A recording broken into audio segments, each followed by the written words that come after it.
All right, guys, welcome back to another episode of the Southern U podcast, where we seek to educate landowners in the South on all things land related. My name's Taylor McMurtry, and we are remote today with the man, the myth, the legend, Mr. Matt Brock of AL Deer slash Habitat First Properties. I'm not of AL Deer. That has You are. nothing to do with my life. You were born. You were molded by it. You were born in it. That's your There's thing. no question he was molded by it. There That's you the go. only reason that there's photographic evidence of that fella in a dress. Jeremy, There you go. I mean, you he didn't was have to go. molded by it. You didn't Yes. have to go there. Oh, me. And then, of course, you've already heard him chime in, Mr. Jeremy Ferguson of Tutland slash Wildlife Consulting Services. What's going Y'all, on? yeah, man. How's it been? I feel like we haven't gotten together and shared stories and shot the bull in a while. Well, if you and Dane Brock would keep you youngins from passing around flu and Dude, I'm telling strep you. throat and COVID and everything else that I'll leave out, my gosh. Y'all's batches of Word. kids stay sick. They Yep. do. You We just are gonna have to keep them finally. in a bubble. It's that time of year. Yeah. I know it. Well, yeah, it's of course we're rocking on here in deer season. You guys have both had your share of blood on the ground here recently, and Mhm. Jeremy put a good one on the ground, which is kind of crazy that he spent That's 3 weeks in. anomaly. Well, they spent 3 weeks in Kansas to guide out there in the land of giants, but has to come back to Alabama to knock one down. So, it's Yeah. like, Well, look, as funny as that is, I dreamed every night that I was in Kansas about the deer in Alabama. really. I wasn't even. I don't want to say I wasn't excited to be in Kansas because I always am, but the weather was terrible. Uh, I just soon not have been there with the type of weather that we had. And we still knocked off some great deer, had some good times, some, buddies killed some dandies. A couple of, 180-inch deer, but mhm. it's, I just do not enjoy it out there when it's 70 degrees. I don't Yeah. enjoy it anywhere when it's 70 degrees in deer season. Nah, Yeah. not really. But yeah. No. Look, I've already packed all my stuff up. Done for the year, huh? I will. I've got the Darton still out, and I'm banjoing with it every few days because I got to get over there and uh, really thump some does here in the next few weeks to help with our management goals. We don't have an overpopulation, but we're not far from it, are we? No, not far. I need you over here killing a few. Yeah, that's the thing to do. Sling arrows. It's always fun. Yep. That's it. Yep. Fling arrows out of those Dartons. That's Mm-hmm. right. That's right. Yeah, before we jump in today, first off, I guess by the time this will go live and stuff, we won't have another episode before Christmas. So, Merry Christmas to all of you that are out there listening. Merry Christmas. Yeah, Merry Christmas. It's crazy that it's already here. I feel like this, the second half of the year really just flew by. Got into hunting Your parents season. and your grandparents always tell you how fast time goes the older you get. They weren't lying. They were not lying. It moved by at a blink of an eye at our age now. It's more apparent every day. And one realization that I came to this morning, I was removing a lock-on stand to take with me this weekend, and I don't guess I've ever had a near falling experience, and I didn't today either, but I did at least realize I'm not as young as I used to be when doing this. I'm not as agile, as flexible. Nope. It's just not what it was a couple of years ago. Oh no. Look, I say we've all done it. I guess we all did. I know I did. And back then hunting with Cody, who y'all all know, I mean, we running through the woods, very little care about being safe as far as, I mean, firearms and archery equipment are different, but climbing trees and hanging tree stands and things like that, a safety harness didn't even enter the picture. And I fell out of trees. I've watched him fall out, but you fall out the wrong way and it can be the end of you. And of course, the older you get, 10 feet down feels like 30. Mm-hmm. Yeah, that's it's funny because I never ever. I mean, like you said, the thought of wearing a harness never entered my mind until I got married, and especially when we had our first kid. It was like, all right, man, are you?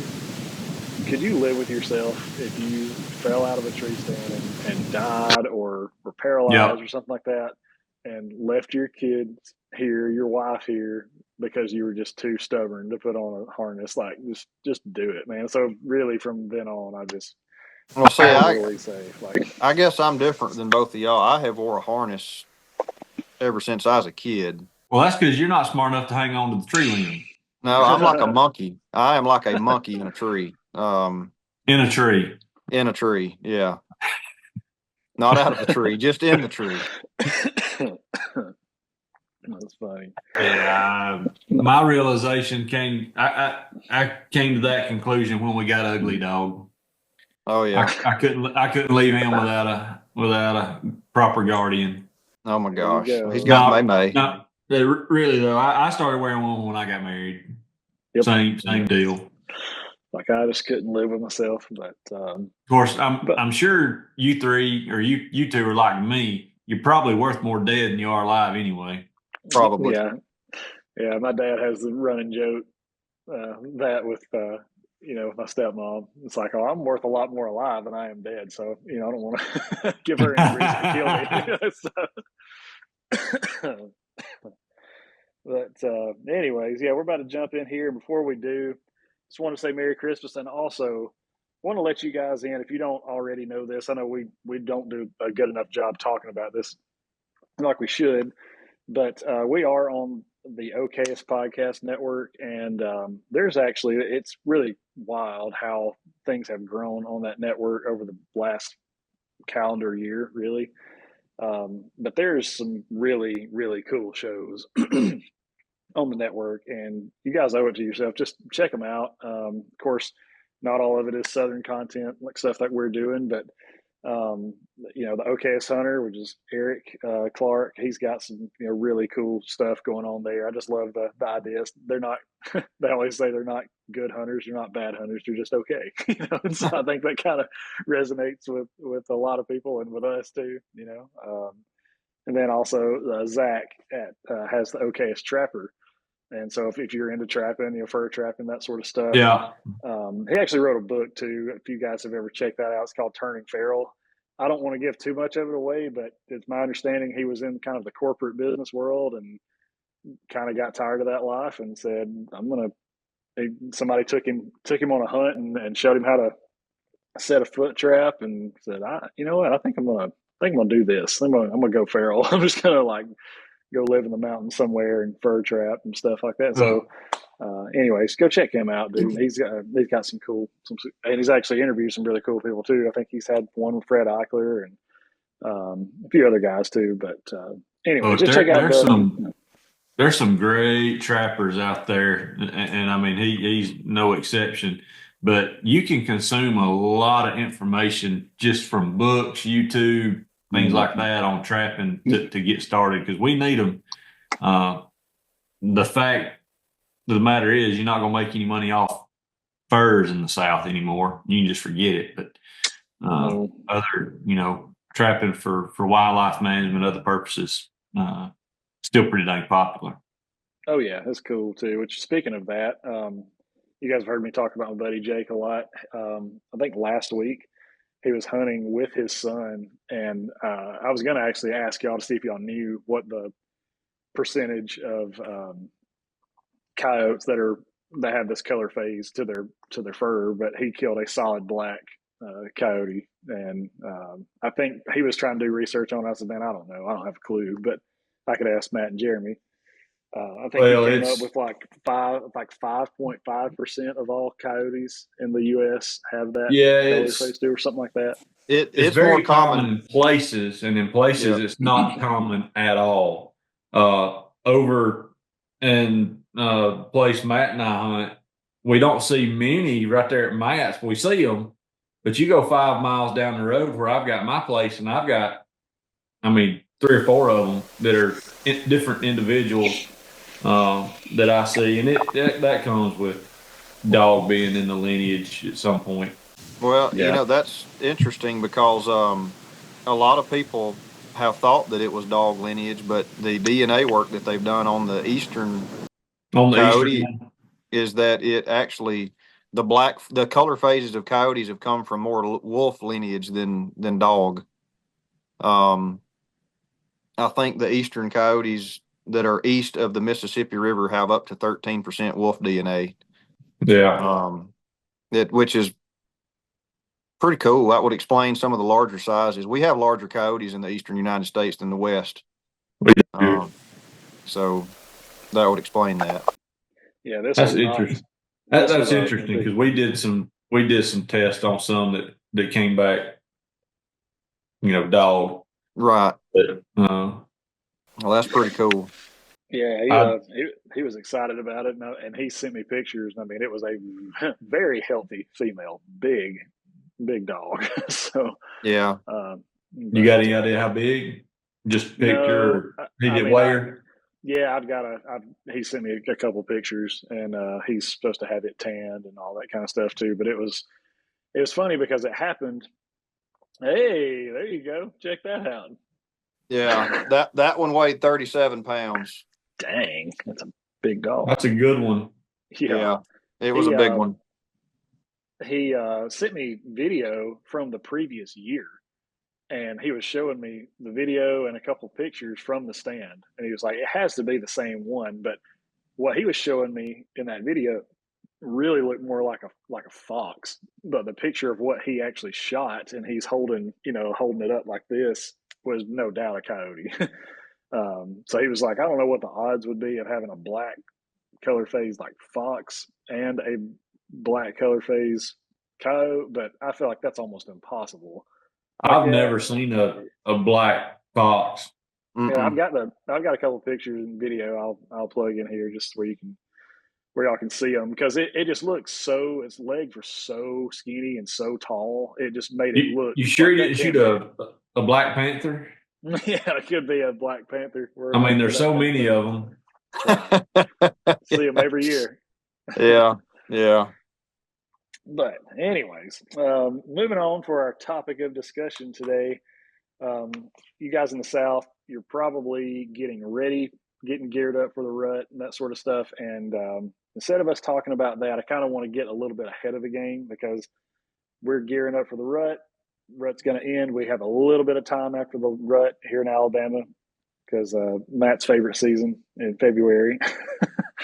Those 10 days in February is his favorite time of Don't get year, me right? started. But then it wraps up, and then at that point, these guys that have long-term leases or own property, you start moving from hunting mode into management mode, or into habitat mode, and you're looking at trying to make improvements, or what needs to be done to kind of maintain your property. So today, if y'all are good with it, I thought we'd discuss prescribed burns and kind of what that looks like, and when to use a prescribed burn, when not to. Just kind of spend some time talking about that, because it's going to be coming up really soon, and people will You be looking for. always use a prescribed fire. That's when. Always. Always. Okay, well, that's question number one. So because we move Wrong. on. Huh? Wrong. Oh, sometimes Okay. we use wildfire? No, Oh. sometimes you don't use fire at all. Sometimes fire uses you. Yeah, well, sometimes there's too much risk involved. Oh yeah. That's true. Yep. That's true. I've turned down the same burn in Coleman County, I think the last 3 years in a row now. It's Mm-hmm. got big US highway on the south side. On the north and on the east side, it's got two monster chicken farms. Oh gosh. And on the west side, it's about 2 miles from the hospital. Yeah. No, thanks. Not doing that one. That one will never ever be burned. I'm sorry. I dropped my dang lid from a drink. Now I'm gonna turn it over on me. Maybe Well, not. just make sure you do it on camera. Well, that's all right. But yeah, 90% of the time, or 99, you use fire. There's occasions where you don't. Well, let's talk about that for a little bit. I've got is actually on down the list, but I want to move the question around. Like, how do you know what you should burn or what you shouldn't? When you've got your property, let's just say it's a nice round number is 200 acres or something. I don't know. How much of that needs to be burned? How much of that needs to be left alone? How much of that needs to be, if you've got, let's say, Yes. some sort of, like burn it all, cut it all, Just, like, just yes. If it's not underwater, then burn it. I'm burning it At at some some point, point in yeah. time. Yep. Yeah. The Now, one thing that I have figured out that Matt doesn't have very much of is the synapse in his brain that goes, I might not should burn that. Oh yeah. He'll No, just burn that's it all. absent. That's absent. Yeah. But every now and then I'll look at some stuff and go, I just really don't want to burn that. That's so funny. That's when I call Matt. He'll burn it. Yep. I get all the jobs he don't want. Fire up. Well, I've heard Matt say before, this is like one of the very first episodes that we ever did. He said, if I could only use one management tool for the rest of my life, it'd be a drip torch. Like, Yep. because I burn stuff. So, like, I guess let's just talk about that for a minute. If both you guys are in agreement, if conditions are right, obviously we don't want to take too many risks, but assuming it's not too dry and you don't have, homes or hospitals or, whatever close to this stuff you're going to burn, why is burning so effective, and what do you guys like about it so much? Well, I think I've stated this before on the podcast. If you're managing for deer, turkey, and quail, which is primarily what we're doing, you're managing for 4 feet and below. Okay, that's where they get the majority of their food, the majority of their cover, escape cover, bedding cover, fawning cover, seed production, insects, you name it. Everything that they're going to consume from the moment that they're born or hatched until the moment they die is going to be from 4 feet and down. Yeah. So now it's going to be a little different in areas that are much colder climates. Yes. Thermal cover is going to come into play, but since we're talking south, we don't really run into trouble with that. Right. Yep. So, burning provides regeneration. Okay. It's vegetative regeneration, and that's what you're after. Mm-hmm. And that's why the breaking it up into small blocks and trying to keep a lot of different habitat types adjacent to the other as best you can.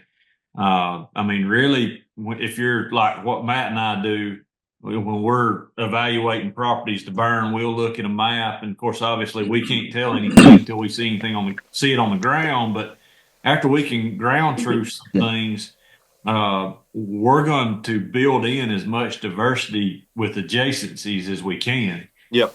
Basically, just meaning, we're going to try to block up a bunch of small pieces, burn them differently, but have them all adjacent to each other so that we have the maximum amount of diverse habitat types close together. Yeah, you want areas that were burned a year or two ago in close proximity to areas that are just getting burned. You want to vary the fire timing.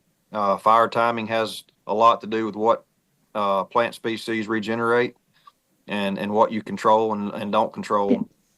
So like Jeremy was stating, it's all about diversity. I have moved more to more frequent fire intervals lately. I used to burn some tracks on a 3 to 4 year rotation, but I have pretty well moved most everything to 2 years now. Because if you're looking at the greatest benefit for the most species, you don't want to go more than about 18 to 24 months between burns. Okay, so that's what I was going to ask. So you're saying not everything gets burned every year, but That's there are correct. pieces of this will get burned this year, and then a totally separate track will get, or separate piece of this will get burned at a later date and give the other, time to grow and that sort of stuff. That's what you're Yeah, getting at. let's say Yeah. just for ease of numbers, let's say you have 100 acres of timber, upland pine timber. Mm-hmm. I want to burn about 50 acres of that one year and about 50 acres the next. But now that doesn't mean I'm going to burn a 50-acre block. I may or may not. Mm-hmm. But I may burn 25 acres in one area and 25 in another, and then the following year I'll hit the other two 25-acre blocks. Or I may burn 50 acres in one block and 50 acres next, next to it the next year. But you can really divide it up into as many burn units as you feel comfortable tackling, Yeah. um, based on the need. Okay. And by burn timing, he was referencing his time of the year. Right. Uh, so burning different months, you're going to target controlling and uh, really assisting with some different or different species types coming up based off of what time of the year you're going to burn. And now timing can also play a role in the time of the day based off of your fire intensity that you're trying to do. Yep. There's always kind of a magic time period for us. Generally, it's somewhere between 12 and 3, where it's going to be our best shot to cover a lot of acres in that particular day. So, generally, we want to have our backfires or backlines well established, blacked in, so that during that time period, we can really get a lot of acres on fire and try to finish them up. Once your humidity starts picking up in the afternoon and fire intensity is going to drop, you're going to start running into trouble with areas that are either shaded or got a little bit of moisture in the ground close to the surface. Yep. So you said like the magic window there's 12 to 3. Is that, Mm-hmm. I mean, what's the reasoning for that? Well, Strictly temperature, wind, and humidity. That's when Okay. everything all just kind of comes to one. Usually for us, for our best circumstances for a good fire.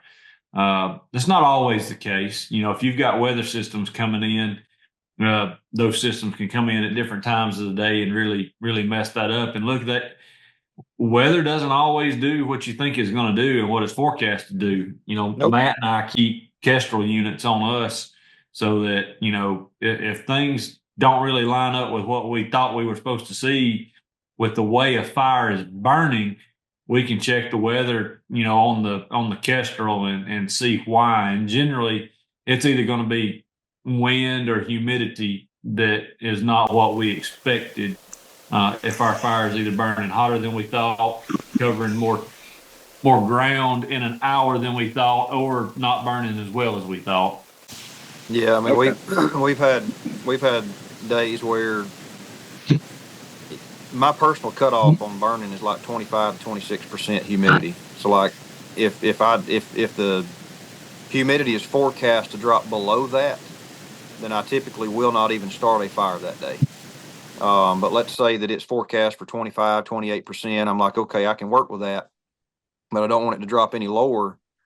Well, if we've got a Kestrel on site and things go south, and sometimes they do, and we check the humidity and it's 13%, which happens, even on days when it's not forecast to get that low, that's a site specific variable. And, we'll shut off burning additional acres and just manage what we already have ignited at that point in Mm-hmm. time. Cause you can get into some pretty sticky situations if you're trying to burn on low humidity days. Yeah. And I guess then probably the inverse is true too. If humidity is really high, is that Oh, also you a can't even problem get too? one to burn. Yeah. Right. You can't get started. Even in good fuels, dry Yeah. fuels, if the humidity's 60%, you can forget it. You can walk outside in my pasture and try to light a bale of hay.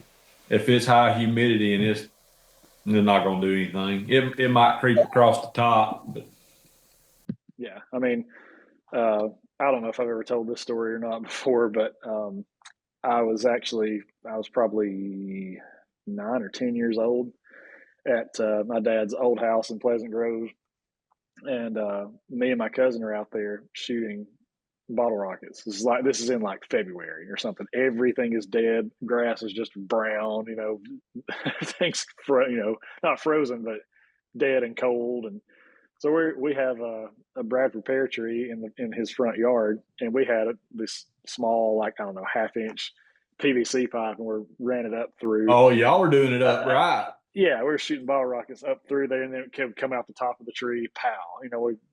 We thought that was the greatest thing in the world. And Dad comes outside one day and he goes, "Hey, you need to pack your stuff up. I've got to take you back home and Mom's house." So I'm like, "All right, I'm gonna shoot one more, and I'll grab everything, put it up." Like, I just had to shoot one more bottle rocket. Couldn't help myself. So I do, and it kicks this fuse out. How they do sometimes, and it starts to burn right there. I mean, seriously, it's starting to burn a spot this big. I turn around, I stomp it out, no big deal, and that's going about my business, packing stuff up.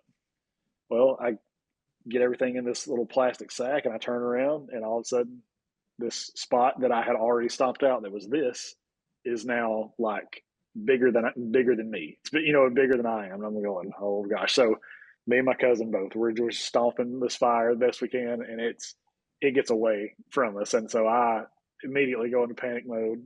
I run inside and tell Dad, like, "Hey, the yard's on fire." And so he comes outside, he's on the phone, and he sees the whole yard is engulfed at this point. And Jeremy, I don't know if you knew where he lived before, but it's Pleasant Grove, kind of in the back there. If you overlook, you could oversee the Nixon Chapel area from his house. But so he's got a cattle pasture next to him that's not his. And he also is, at this point in time, is a deer farmer. So he's got a deer pen in the front yard, deer pen in the backyard. So we're like, if this fire gets off this mountain, gets across the fence, this whole mountain's going up, whatever. And not to mention his house too. But anyways, long story, we everybody, all hands on deck, and we finally get this fire put out. But it got so close to the house, it melted the siding on the house and stuff. But it was terrifying. Like, what I'm getting at is, I could see how, if conditions are right, I guess right, wrong, whatever, conditions are bad, a fire can it's right. Really, it's really get away from you if you're not careful. Because it was nothing. I'm talking about the spark of a fuse from a bottle rocket almost burnt the entire mountain down. It was just scary stuff. So Taylor, have you been to my dad's? Yeah. All right, that field that's on the left, as you're going down the driveway. Yeah. He conned me into burning that about 3 or 4 years ago, and me and Trey and RL had been out burning, and we came in. I was tired, and he said, "Why you got your stuff up? Come burn this for me." And I mean, look, honestly, I was just tired of him asking. I was like, "Fine, I'll come burn it." Yeah. And because I had told him I wouldn't do it, because he notoriously doesn't do a very good fire break, and he didn't then either. And we lit it on fire, y'all. And look, it's a little old pasture, tiny thing. It's 4.5 acres. From the time Trey lit one side, so he ran the length of 4.5 acres. I'm not counting that time, but from the time he ended lighting to the time that the fire was done, minus what we fought to keep from burning the barn down, burned 4.5 acres in less than a minute. Yeah, I believe it. I told him I would never burn right there again. I burned a track up in Jackson County. It's been about 3 years ago. And I was thankful to be doing it because Trey was riding a tree planter. He was riding in a box, planting trees behind the tractor, and Ariel was driving the tractor. And I didn't want to watch it anymore. So I went and helped a consultant buddy of mine up there burn. And we burned a tract. Just like you said, if it got off the mountain, it's just going to burn the entire Jackson County. Yeah. And we had neighbors come out that hadn't seen the fire yet. all they could do was hear it. I And they love came those. outside and walked around kind of the back corner so that they could see back in the back where we were, and those folks started flipping out. Oh yeah. Um, that's the most worried about a fire I've ever been. It was only about 25 acres.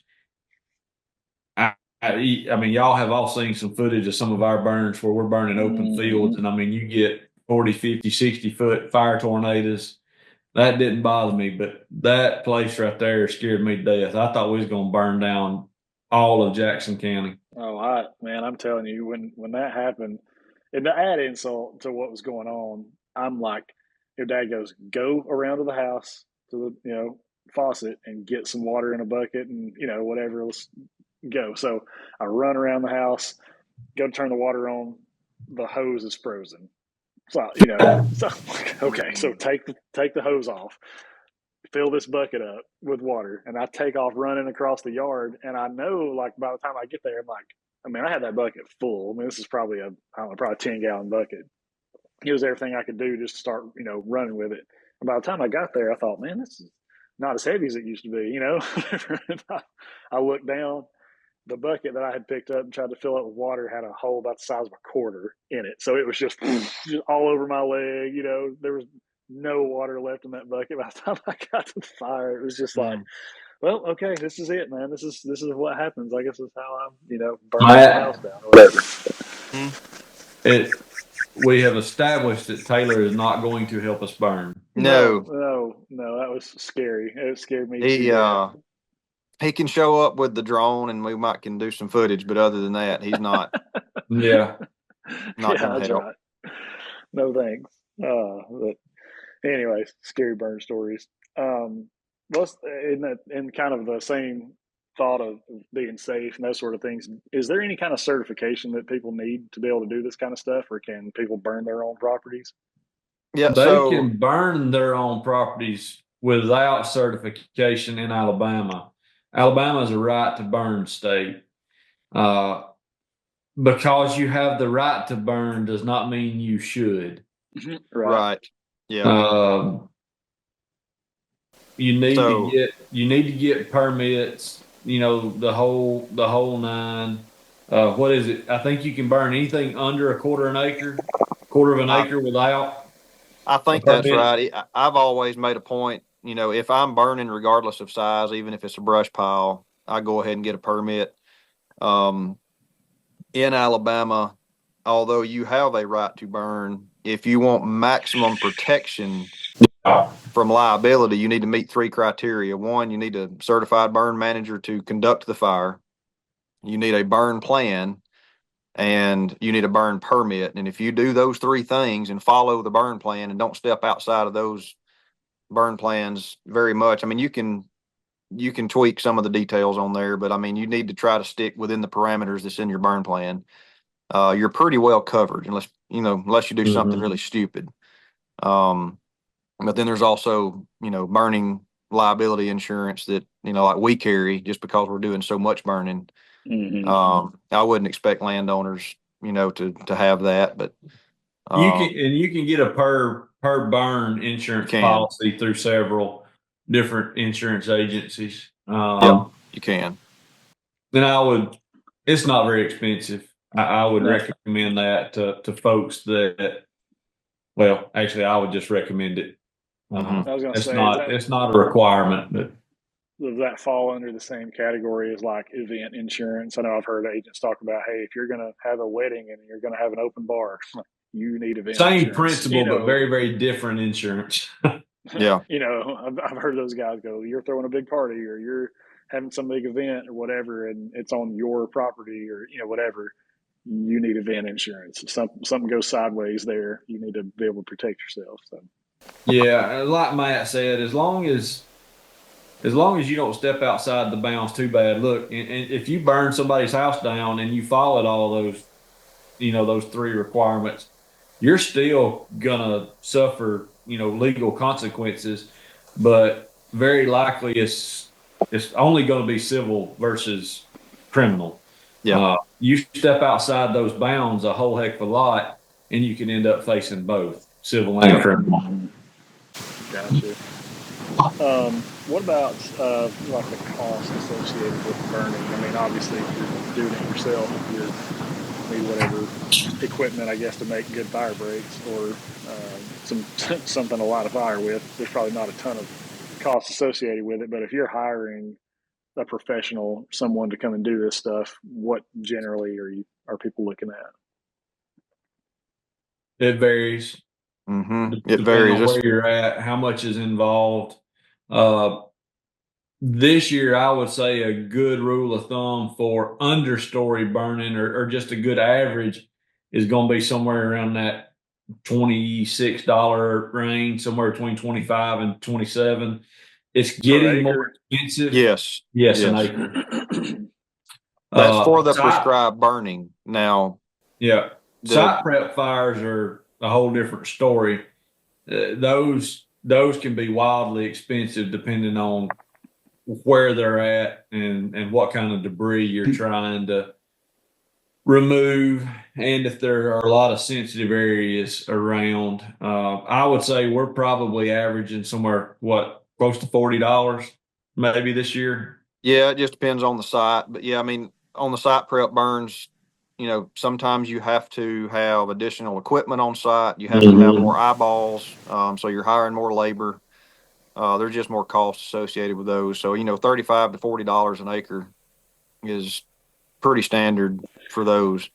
And that does not include the establishment of fire breaks. So, if you've got a dozer that comes in that's establishing fire breaks, you may be looking at anywhere from $1,500 to $2,000 a mile of brake pushed in, and it could be more, it could be less. It just depends on how tough the terrain is.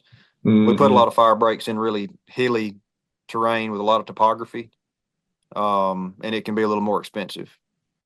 Yeah, we did some here close to home in Gunnersville, and we do everything by the hour. But I think they ended up just I guess correlate it to per foot.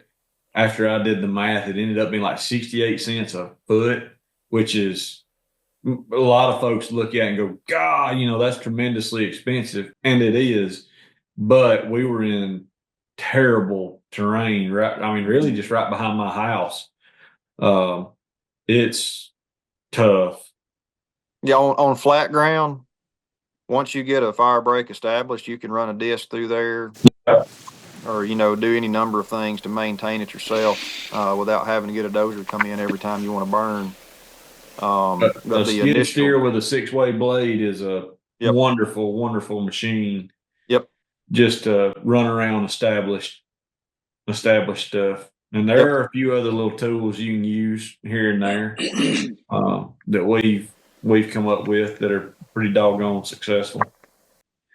Well, and just to be thorough, you're saying, hey, understory fire versus site prep.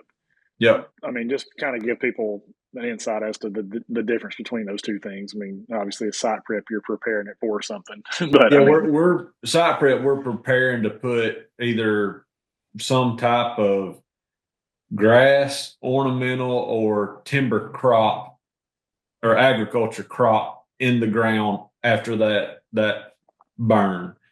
So we're trying to remove as much debris as possible. And keeping in mind too that in these areas that we work got a lot of terrain. We don't really want to go scorched earth, for lack of better terms, even though it's exactly, what it is. I mean, even with the timber company years ago, we swapped our herbicide prescriptions around because after we burned, I mean, it was a moonscape. We were having a lot of soil movement. And in reality, you don't want that. Even though you don't want competition for the trees going in the ground, you really don't want soil movement either. So you're saying like erosion kind of stuff? Okay. Yes. If you remove, I have burned some stuff that the glass or the rock that was laying on top of the ground was a glass when we were done. And you really don't want to see that.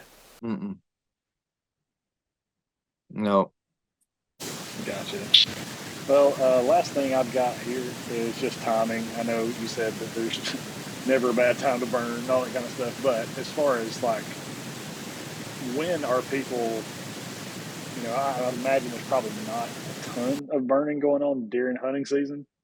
Probably not during turkey season or something like that. But I've also heard you guys talk about like the greater good of maybe Burn it. losing a nest or two, far outweighs, far exceeds that, the negatives. So um, as soon as deer season ends, you guys are pretty much wide open burning and stuff. Yeah. But I mean, heck, it's gonna. I don't think burn season's gonna end this year because we're still behind on site prep burns, Yeah. and we're gonna roll straight from those into understory burns in order to get all of them done this season. Well, look, there's a couple companies out there. I mean, I got a call from a couple clubs that were concerned. Uh, there's a couple companies out there starting their understory right now. Mm-hmm. Some big companies. Yep. Yep. So I'm a fan of if you've got the time and that's your only time and you can burn it, burn it. But um, I really like to focus my burning as far as understory goes. Um, sometime around late March through late June is really when I prefer my understory. But man, you can bounce it around and change your flushes of growth and little pockets tremendously by burning. I mean, heck, you can burn September, October, August, whatever you want to do. Just don't do every block on the whole place at the same time. Right. Right. I mean, if turkeys are a consideration, and they are to a lot of hunters, then dividing the property into smaller burn units is a good thing. The only time that I have seen nest success be negatively impacted is large scale burning on over hundreds or even thousands of acres at a time during the nesting season. Yeah. But if you're doing small scale burning during the nesting season, you are not hurting the turkey population. If anything, you're helping it. You might burn up a nest or two, but population wise, it's not having an impact. Yeah, from the negative connotation from burning in the springtime, I think comes primarily from government entities and really large companies. And I don't think the large companies are really having much impact anymore because most of them aren't even burning anyway. They're doing very, very limited burns. But federal agencies and just based off a lack of manpower, I'm assuming they could probably fund whatever they want to, but they burn tremendously large blocks in the national forest system and things like that. The things that are managed by the state, the State Forestry Commission and DCNR, they do a pretty good job. Our biologists and foresters, they understand, but it also comes down to, manpower, equipment, and time too. They don't live at their jobs, although everybody would like if they did. sure. Cool. Well, guys, I mean, I think we ran through some pretty solid questions there. Is there anything that we forgot or need to add to? Well, common question, and Matt can probably come up with some common ones that he gets asked. One that I get asked a lot is about just strictly about burn fuel. What the mix is. Generally, out of a drip torch, it's 75-25. You can be a little heavy handed one way or the other, and it's not going to hurt a whole lot. Out of my power torch, and Matt, I don't know. Are you running 50-50? Close to No, it? I've been running 60-40. Okay. Yeah, and even heck, even in my hand torches, I'm still running about a 60-40, 70-30 mix. Yeah, see, Um, I don't run that high mix in my hand torch. Um, that's just personal preference. right. But But yeah, I mean you don't want to go too high on the gasoline. If you get more than 40% gasoline in a hand torch, then you've got a flamethrower rather than a drip torch. Yeah. yes, It and go that's boom. yeah. Well, and the folks that manufactured the drip or the the power torches or ATV torches that Matt and I have told me to run 50/50. And I see why. Mine goes out if I don't. Yeah. I've got a higher or a larger GPM pump than Matt's. His runs better than mine does. Mine's putting out too much fuel. If and when my pump goes out, I'll probably step down to the smaller pump.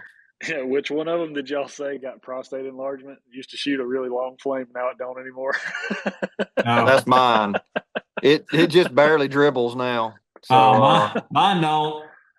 Yeah, mine barely Mine dribbles. don't piss on its boots.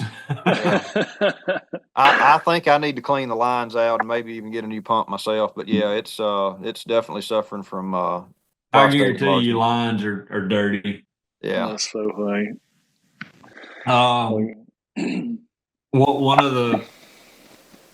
One of the other things that folks ask me are what kind of tools we use, and obviously we've got power torches, hand torches.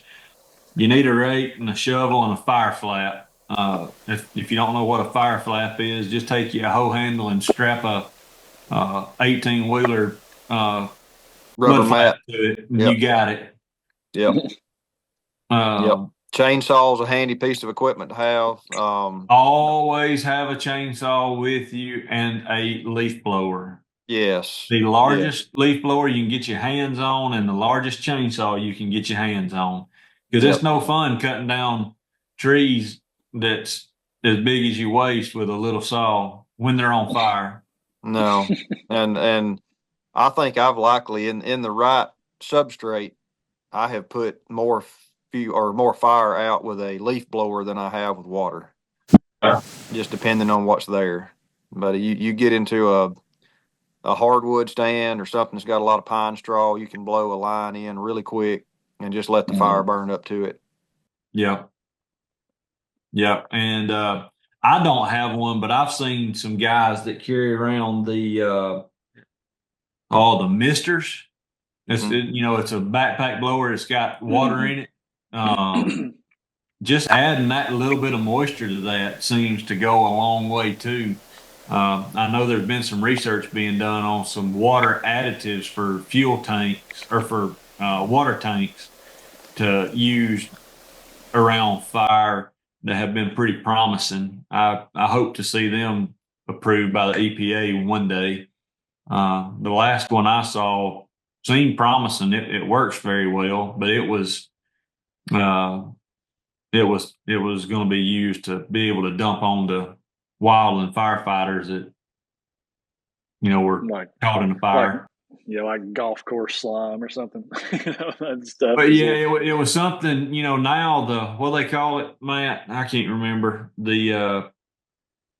but the foam that they use, it's well known, or what they used to use is well known to cause cancer. I don't know what they're using now, but they stumbled across some things during the BP oil spill that were non-toxic, that handled fire very, very well, and hopefully that'll make an appearance one day on the market.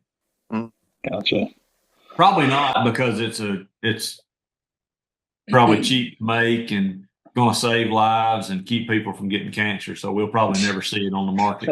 Man, that's a fact. It's terrible. Yeah. Well, guys, I think that'll just about wrap things up here. Like I said, so we're not going to address the elephant in the room. What's the elephant in the room? Huh? What? All the crap going on about these dang consultants on Facebook. Oh, we're not going to get into that. I don't know. I mean,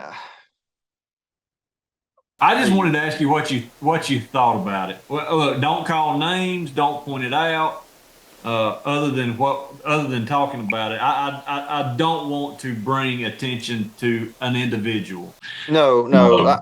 I'll say this: it would appear to me that, in the world of wildlife consulting, all it takes now to be a consultant is to have a farm in the Midwest and have killed a couple 170, 80-inch deer, and you're a habitat expert. and start consulting just because you're a successful hunter. And I don't have a problem with people making money however they can. That's fine. No, I'm a that's look. my trouble with this whole deal is I don't want to get into people's way of life. No, absolutely not. And I'm big on entrepreneurship. If you can find a niche and find a way to make money doing something you love, that's great. But man, it's there's room for a lot of misinformation to be shared by habitat specialists. That is just not true. It's not true, and it's not accurate. It's not based in science and what we know.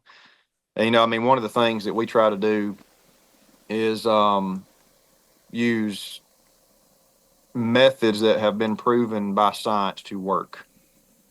Obviously Jeremy and I are both biologists, and I mean, there's people out there consulting on habitat that are not biologists. Like I And said, some that are good at it they that are. that are Some not of them are. biologists. Yeah, some of them are very good at it. But there's also some information that has been shared and probably will continue to be shared. It's just not. I don't feel like it's best for the wildlife. I don't feel like it's best for the client. And it's not just one person. I mean, it's happening all over the place. It is. It's happening all over. It's happening all over the country, and my gripe with it, and it is a gripe, and I don't want to. It's going to come across. It's probably going to come across as somebody whining about other people getting work, but my concern is what you mentioned about the client. These guys are investing money not only to pay an individual to come out and do services, but those individuals are giving them information to manage a piece of ground, and it could be long reaching, impacted them for 20 years on a bad decision that they can't come back from on that general piece of property. Well, and and one of the things I guess I've seen is some of these habitat consultants are consulting in habitat types they're not very familiar with, and Yeah. that I guess that's my gripe, my complaint. Make sure whoever you use that they're familiar with your area, your habitat types. They've managed forest and fields and things that are where you live. Because I've come behind some consultants that made recommendations on properties that just left me scratching my head. But they're not familiar with those habitat types either, so it is what it is. I wish there was a way to limit Regulate. some of that. Yeah. Well, I mean, and look, I don't even know if regulate's a good word. Just be No, cautious. Be cautious who you use, because I'm not going to say that some of these habitat consultants, the methods and techniques they're using in their area may work great, but it's not applicable to a lot of southern forest types, and yeah. it's not applicable to southern landowners. And I guess that's all I need to say on that. Yeah, and some others are. Look, I mean, the fact of the matter is, some are looking at deer, openly online and going, "Hey, man, that's a 3-year-old deer. You need to let him walk, or that's a 5-year-old deer that you need to shoot." And there's plenty of evidence there that what they're saying is incorrect. Right. Um, Well, and I think that with my clients, when I'm estimating deer ages and things, I will tell them, especially if they're a new client, I will age these deer to the best of my ability, but until I have some history with them, it's no more than an estimate. And that's right. if any consultant says that deer is 100%, this age, and they've never set foot on your property, could they be right? Yeah. Could they be wrong? Yeah.